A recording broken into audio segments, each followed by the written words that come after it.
Picture a spiritually hungry 18-year-old young man growing restless from tussling with the big questions in life. What is the point of life? Is there an afterlife? Is God real? How should I live? I was hungry for a deeper meaning that I couldn't quite articulate. Yet overlaying the spiritual hunger was another type of hunger, the raw, primal sexual hunger that every adolescent boy grapples with. I was sexually frustrated at this time in my life, still emotionally grappling with a romantic breakup that had occurred several months prior.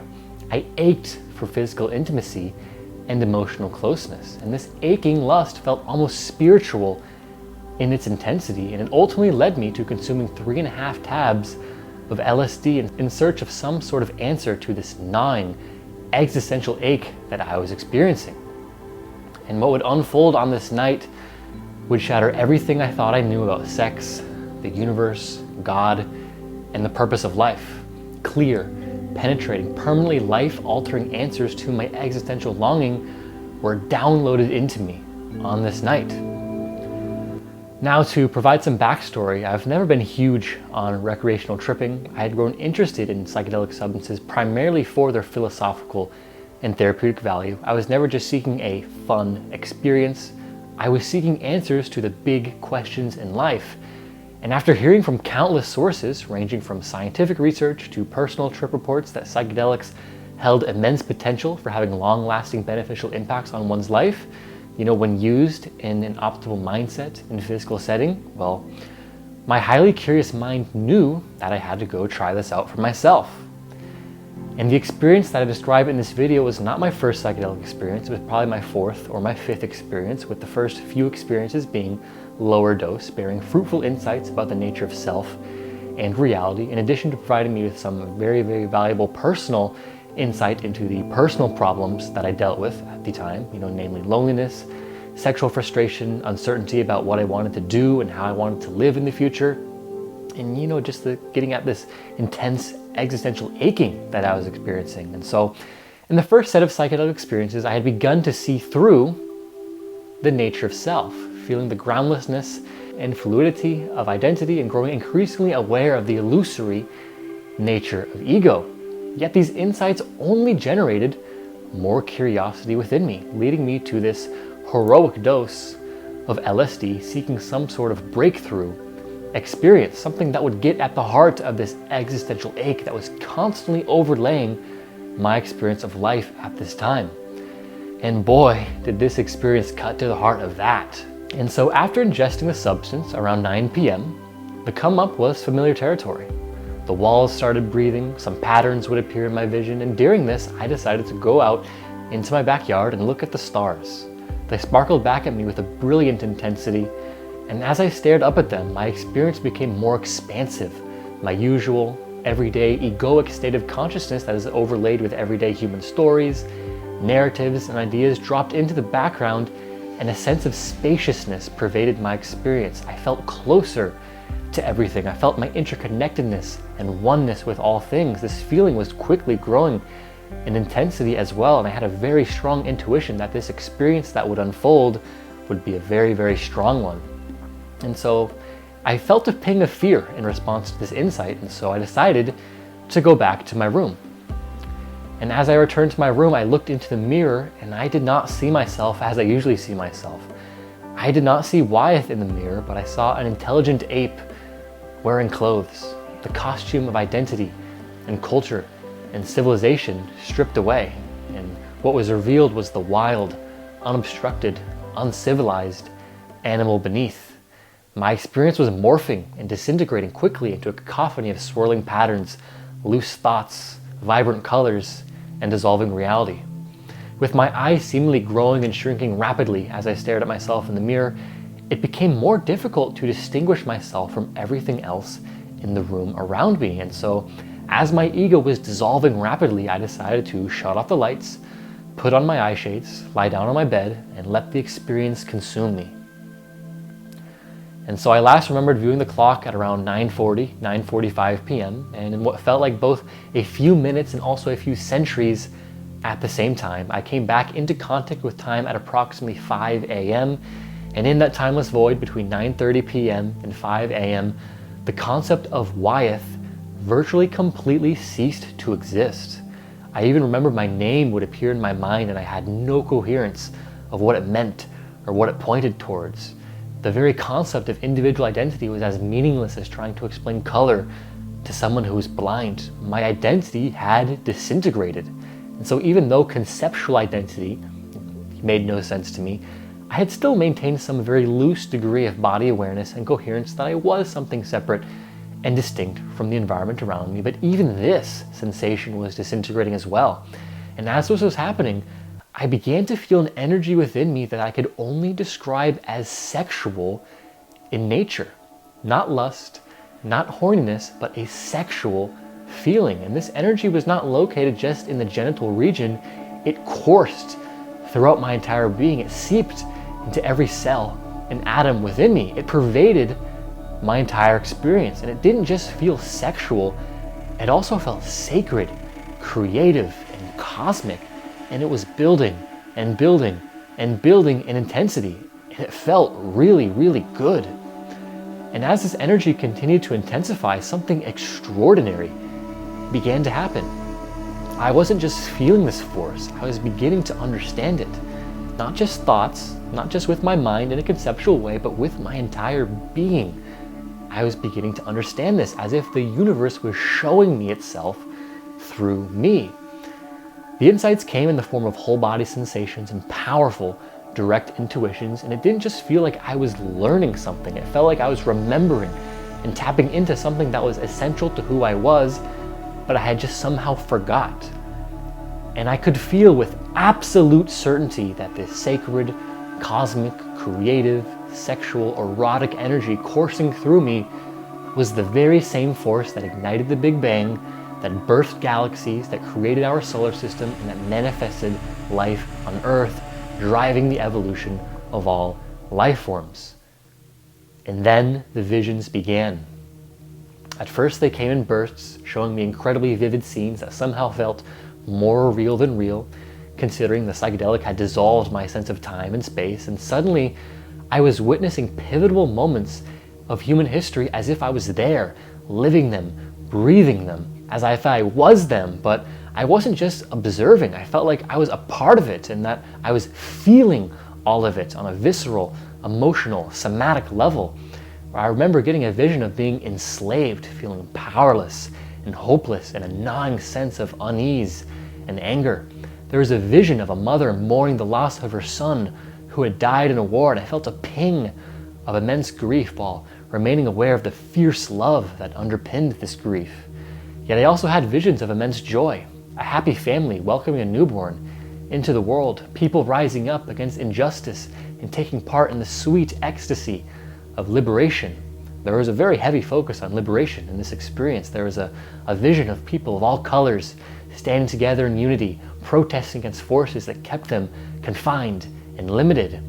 Another heavy focus of my visions was World War II. I imagine this was probably because I had been studying it a lot in school lately, so it was fresh in my psyche, but the imagery from this one was piercing and visceral. I felt like I was literally part of this war, but also as some kind of omniscient observer of it at the same time. I witnessed pure destruction, pure chaos, machine guns ripping through bodies, fallen soldiers bleeding out on battlefields, prisoners enslaved in Nazi concentration camps. It felt like a huge knot in my heart as I was experiencing all of this. And so these visions continued on, yet most all of them followed some general pattern of entailing oppression and limitation, yielding a wide spectrum of negative emotions as a result of that, followed by some sense of expanse into liberation and freedom and the ecstatic joy that came along with that. And all of the visions, the emotional spectrum of them were so vast, it was like I was feeling every single human emotion that had ever been felt, ever, but it was all somehow condensed into one singular, unfolding movement. And yet this entire time, throughout all of these visions, I continued to feel this sexual, creative, sacred, erotic energy very, very intensely. And there was a quality of goodness and bliss and joy to this energy. It felt very good, even though I was witnessing atrocious visions and experiencing very difficult emotions. Somehow this blissful, sacred cosmic energy was still present, coursing throughout my entire being. And again, it just felt really, really good. And so it was so clear to me that this energy that I was feeling, some schools of thought call it eros, was the force that animates all of creation and drives the evolution of all life, now manifesting in human evolution and having been present in all human victories and triumphs, in addition to our species' darkest moments.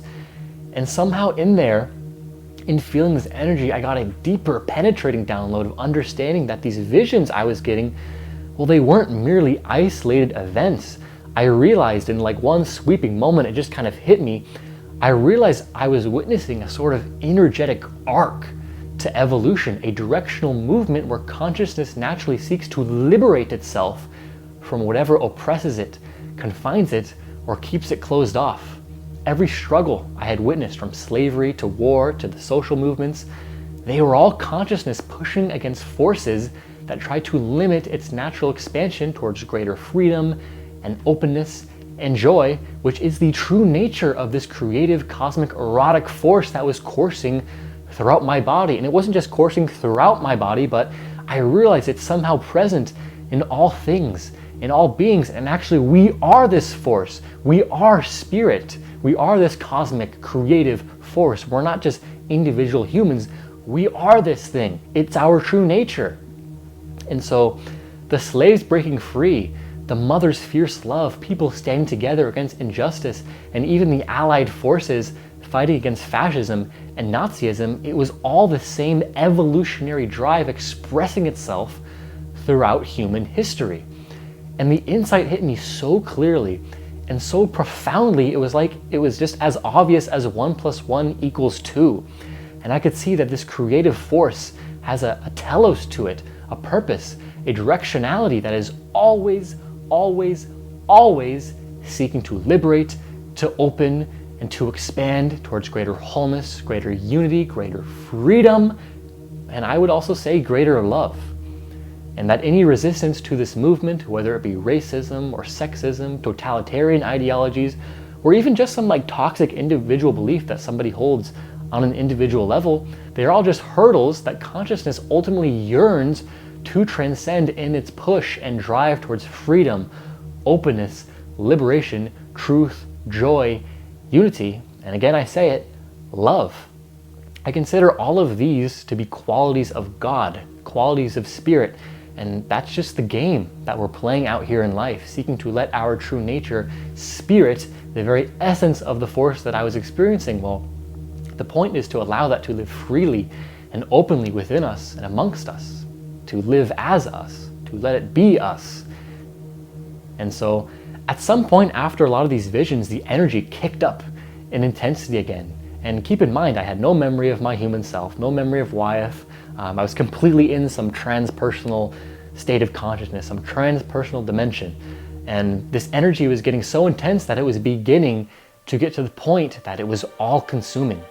And as the energy intensified, I went deeper and deeper and deeper into the ego death. Having already forgotten my name and conceptual identity, I was continuing to dissolve into the environment around me, losing all distinction between self and other, between anything and everything. And I could sense that what would happen if the energy continued to build more, I could sense the energy reaching its breaking point, kind of like an orgasm, but not any bodily orgasm, a cosmic, transcendent, spiritual orgasm is what the energy was beckoning me into.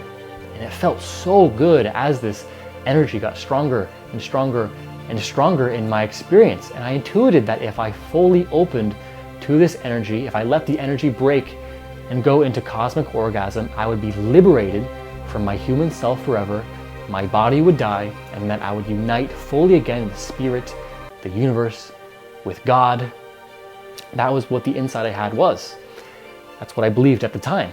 At this point, slight inklings of my human life returned to my awareness. I could see my friends and my family all standing together in my mind's eye, and they were waving me on. They were congratulating me even. They were encouraging me to fully go into this transcendence, which again, I was fully, completely convinced at that time would lead to my literal physical death as a human. And so there I was, the energy continued to build and build and build, the bliss and the pleasure getting greater and greater and greater, and it going closer and closer and closer to its breaking point. And I felt pangs of fear of losing my life, my friends, my family, my potential, and my story as a human being. But then, in one sweeping moment, I realized I could control this energy. And as fear occurred, the energy dwindled in intensity, the bliss lessened. But as this happened, I intuitively remembered that choosing fear and closure was not right. It was to turn my back on the very impulse of creation itself. And I knew the energy was beckoning me to open, and I knew that opening was the thing that I must do. I had to do it. I knew I couldn't turn my back on the force of creation, on God, on spirit. So there I was, believing that my human life was over, opening myself to the very impulse of creation itself, giving myself over to it, giving my humanness over to it, and going into complete unity and oneness with it. And so I breathed deeply and I opened, and the bliss started to increase, and it felt so aligned. It felt so good. The energy was approaching its breaking point. Yes, yes, yes. Open, open, open. Be free, be free, be free. But then, as I was about to cross that final threshold, the energy began to recede, and God pulled me back from the edge, and I slowly began to remember my human life again. And as the memories slowly returned, I got an insight from this force, from God, from spirit, from the universe, my very highest self, whatever word you want to use. And the insight went something like this. Young one, you really thought I was going to take you home at 18? Come on now. This is where we're all going eventually, but you have work to do here first. Go bring this energy, this love, this understanding into the world. Go make love to reality itself. Go help others remember what you just experienced. And at this moment, I felt such immense warmth in my heart upon the recognition of this message, because it had felt like I had just essentially received the why of my life's purpose, to align with the self-transcending drive of the cosmos and to help others do the same, participating in the movement of consciousness towards greater liberation, freedom, openness, wholeness, unity, and love. At this point, I was no longer feeling the cosmic erotic energy. It had died down, but I had been transported to an operating table on a spaceship where I was lying down and I could see Earth in the background through a window. 3 green humanoid beings stood around me on the table and were operating on my body with the casual efficiency of medical doctors. They moved with purpose, communicating without words, their thoughts transmitting into the field around them. And one of them transmitted a message into the field that went something like, prepare him for reintegration onto Earth. And I felt no fear of these beings. There was no sense of otherworldly wonder in their presence. They were peaceful beings, simply doing their job. Cosmic doctors maintaining the infrastructure of consciousness. And so my time with them was short, and then my human life began to materialize back into my experience. I remembered my identity as Wyeth. I remembered that I ingested the substance LSD, and I remembered what time it was as I'd glanced at the clock, with it being approximately 5 a.m. I laid there in sheer awe at what I had just experienced, and with immense gratitude of the clarity of the knowing of what I had just learned. I knew deep in my bones, just as obvious of the knowing that 1 + 1 = 2, that the purpose of this human life is to align with the evolutionary drive of the cosmos itself, to always try my best to choose love over fear, openness over closure, truth over falsehood, unity over separation, and freedom over oppression and limitation. This was God's way, and I was to align myself with this and also help others do the same, so that we together can create the more beautiful world our hearts know is possible. But this was just the insight. This was just the beginning. And the insight is ultimately meaningless without integration. So hey guys, I'm here next to my little shrine now because I wanted to talk to you about the integration portion of this stuff, because I feel that I'd be doing a massive, massive disservice to you guys if I only told you the story, because the story is nice sounding and all. You know, it actually made me kind of emotional, and it made me just feel really good, like thinking back on that experience and remembering it, because I mean, quite frankly, it was more like the most profound experience of my life. I would actually put it as like it was the number one most profound experience of my life to go through that. So yeah, maybe it made you feel some sort of emotional way hearing me say it, but what I wanted to say is that without integration, it's just a feel-good insight that doesn't amount to much. So now I want to tell you about the integration process that I went through. And from this, you'll gain some insights on how to integrate these types of experiences as well. So I had this experience several years ago. I mean, I knew afterwards that nothing would be the same ever again, because this wasn't just a belief or a philosophy that I've adopted. It's a direct knowing that lives so deeply inside me. It's ingrained into every cell of my body and it orients virtually every decision that I make in my life. And because I know it so deeply and so truly, I feel very, very comfortable speaking it as a truth in a rather authoritative way. You may have heard me in some of my other videos speaking about this force, using the language of moving towards wholeness, freedom, unity, love. I say something like this in probably at least half of my videos, maybe even more than that, but this experience is where that knowing stems from. This is actually like really the only thing I actually know, guys. I don't really know anything else besides this insight. But anyway, like I said at the beginning of this video, at the time of this experience, I was quite romantically and sexually frustrated and also just confused about my life and what to do with it.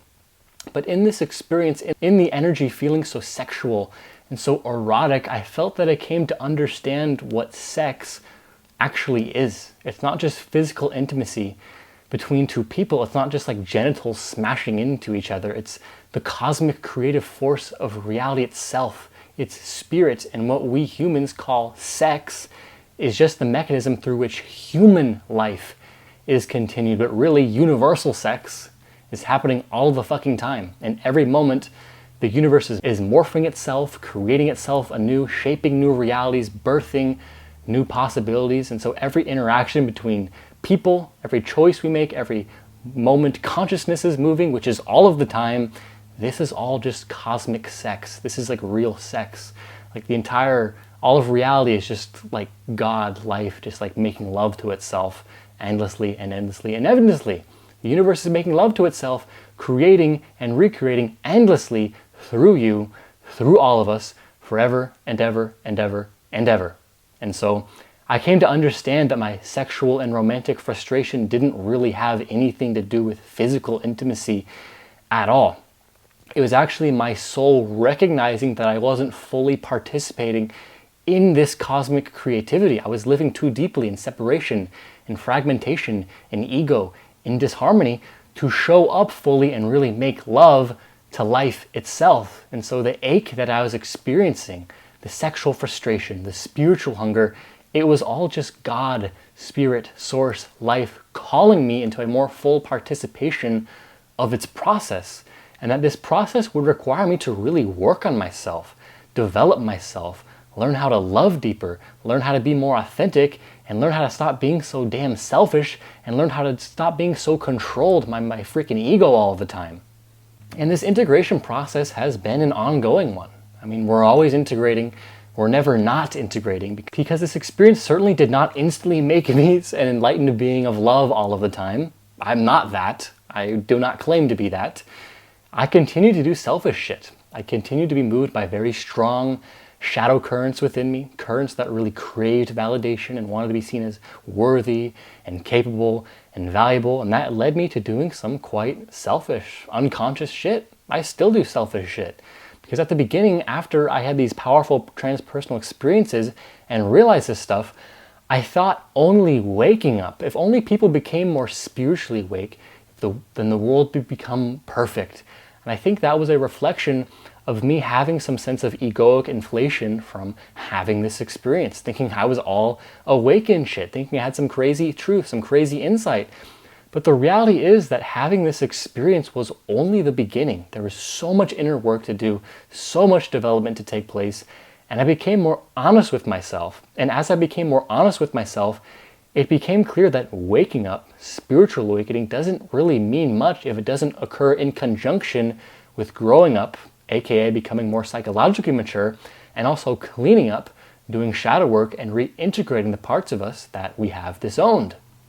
But something that was extremely important to me and crucial in continuing this process of growth within me was the discovery of spiral dynamics and integral theory. You know, the stages of human consciousness development that I talk about on here a lot on this channel that have gotten quite a good amount of views actually. Well, I actually discovered those frameworks only a few months after this experience, and I ate this stuff up. I became obsessed with reading this stuff because essentially what these human developmental frameworks are articulating is the very same movement of consciousness that I viscerally directly experienced in my psychedelic trip.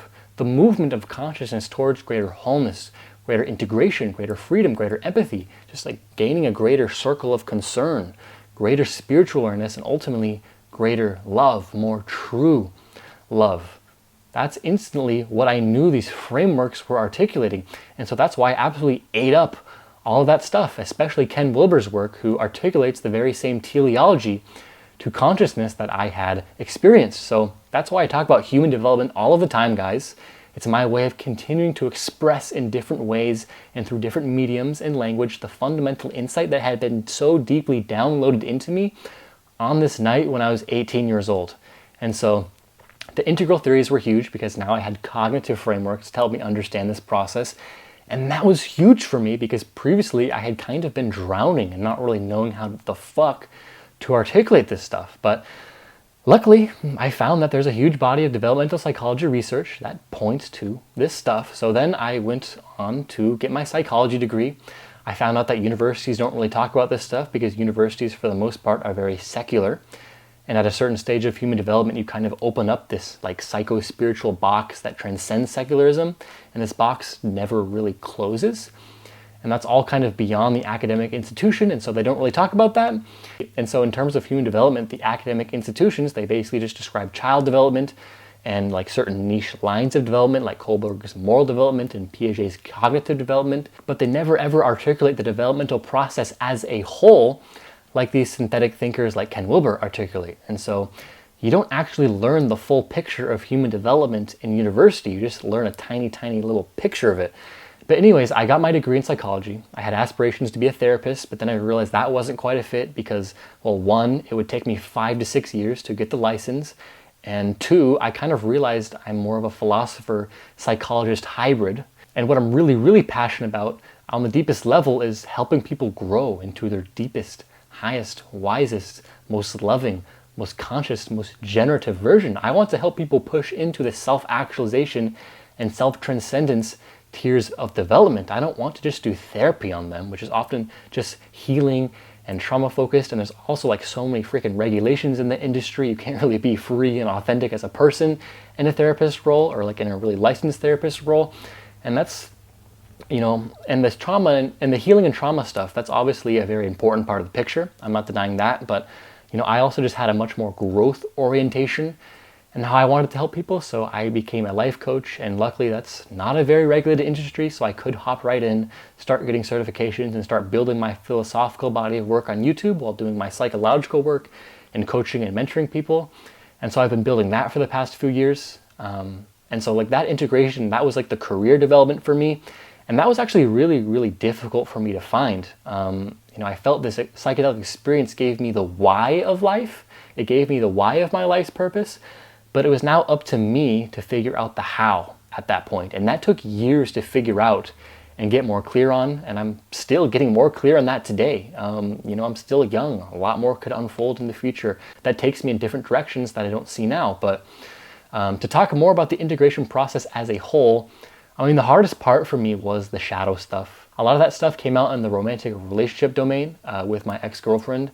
You know, just like I had this subtle yet pervasive superiority complex of being more developed. I know it sounds really stupid, but that's often like a more immature of expression of kind of learning this stuff. And I totally was under that immature expression. Another complex I had was that I just often didn't believe in myself. Like before I had even started my business, I had doubts about it. I had doubts about myself, my ability, not just as a coach, but just as like a human being, as a man to be effective in the world. And so I really was unconsciously, desperately seeking validation. And I would eroticize this wound as well, like getting attached to a woman that would even give me an inkling of this specific type of validation that I was looking for, women that weren't my ex-girlfriend when I was dating her at the time. And that caused a lot of problems. And that's been a whole complex that I've had to unravel and do a lot of shadow work on. And so that's just an example of how you can wake up, you can have very powerful spiritual awakening experiences, but then you can still be so governed by your unconscious, by your shadow material, and then do a bunch of selfish ass shit. But I will say this, if you are in a romantic relationship with somebody, that tends to be where a lot of your human ego bullshit is going to come out and just become more clear. Your shadow is going to come out, because really how I see romantic relationships, if you're really, really in love with somebody and you're committed and you're devoted to them, that's your way of bringing God's love, Spirit's love, universal love, the very same force that I've been describing here. Really, a romantic relationship is how you love God through another person. How you love all of life will be expressed in how you love that other person. And because we are humans and we are finite and we have egos, there's going to be impurities and distortion in that. And that's where the real spiritual work begins. It's easy to feel cosmic love during a mystical experience, but can you maintain that openness when your partner triggers your deepest insecurities? Can you choose love over fear when your ego is screaming at you or screaming at them, at the other person? That's where the rubber meets the road, and I find that relationships are where this stuff tends to come out the most, because you're projecting this onto another person who feels things and provides feedback. And if you're, being honest with yourself, you can really be reflective and see how your shadow is being put onto them. So just be aware of that. Romantic relationships, that's a domain where your shadow can really, really come out a lot. So if you are with someone, be aware of that. Let this insight download into you that I'm speaking to you right now. But I'm going to try to wrap things up here and make everything kind of more coherent so you can take something away with this. So basically, this experience made me aware of the purpose of life. It literally, I would say, was the most profound experience I've ever had in my entire life. This was number one for me. And it also birthed the question within me that I live my life as well, which goes something like, how do I align myself with the self-transcending drive of the cosmos? Or how do we as humans align ourselves with the self-transcending drive of the cosmos? How do I choose love over fear, openness over closure, unity over separation in every moment? How do I do that? This orients everything in my life. Everything I seek to do in my life hinges upon and branches out of this fundamental question. And this gets complex. It requires you to be very present and very aware of yourself in every micro choice you make. And it really demands honest reflection at all times. And the integration process demands that of you. And so like I've been saying, in addition to waking up, you also got to do the crucial developmental work of growing up and cleaning up. It really all becomes pointless and meaningless without the integration. So attune yourself to that process, learn more about it, watch some more of my videos, read a lot of books, intake a lot of perspectives, learn about and do shadow work, go to therapy or get a coach who can genuinely really help you through this process. Hey, maybe that could be me. Take up a meditation practice, learn emotional regulation. These are a few but essential parts of the path. But also don't neglect the waking up path entirely either. That part is so important. Without waking up, we're never really going to know the truth of reality. We're not going to know who we really are and why we're here. And in talking about waking up, I'm not just telling you to do psychedelics. It's not the only way to wake up. And there's also a significant risk in doing psychedelics. They can have very destabilizing effects on the psyche. And even after this experience for me, it had a destabilizing effect. My worldview had shifted so much, and there was such a drastic shift in such a short amount of time that I actually was kind of depressed for 2 or 3 weeks after, just trying to pick up the pieces and make sense of what I just experienced. My worldview had just done a freaking 180, and I had no idea what the hell to do now with my life. So there was a destabilizing effect for some time. And another thing about psychedelics, it's also really hard to remember the experience if you don't write it down all after and immediately begin the integration process after. If you just let it be some fun, cool experience, it won't do you any good. It could even end up doing more harm than good. I see a lot of people just be super inflative about psychedelics, thinking that chasing these spiritual highs are the best way to go. But I don't really agree with that. I think the transcendent and the descendant are just as important, two sides of the same picture that you both need to take into consideration. And I just realized that the vast majority of people who take psychedelics, they're not really serious. They aren't doing it for spiritual work. And so it's kind of why I stopped talking about it. I had an old YouTube channel which was like all about psychedelics, and I kind of stopped talking about it, and I started to focus so much on the other aspects like psychological development and growing up and cleaning up. But I still think it's really important waking up in psychedelics. So I came out and I made this video because this is a really important one. But of course, there are other more gradual paths to waking up, like the meditative paths, the Buddhist paths that can be very fruitful. But yeah, guys, as I always say, just let all of what I'm saying seep into your consciousness. Just let it settle into you, into your body. Just let it settle into you however you feel called to let it settle into you. And also, don't just believe me. Don't just believe this insight that I'm saying. Don't take what I'm saying too seriously. It's not good for you to just believe things and just blindly trust what I say. I'm not your guru who just tells you the answer. But if you're still watching this, I imagine that you are very, very curious. And so ultimately, just go find this out for yourself. Don't believe me. Maybe you'll think some different truth or believe some different truth or experience something else. Believing me serves no purpose. I'm not trying to get you guys to just believe things. I want you to have experiential experiences that actually fundamentally change the structure of your consciousness. I'm not just trying to program you with a belief here. But yeah, guys, ultimately, take this video and go make love to the world. That's all I have for today, guys. Hope you have a great day, and peace.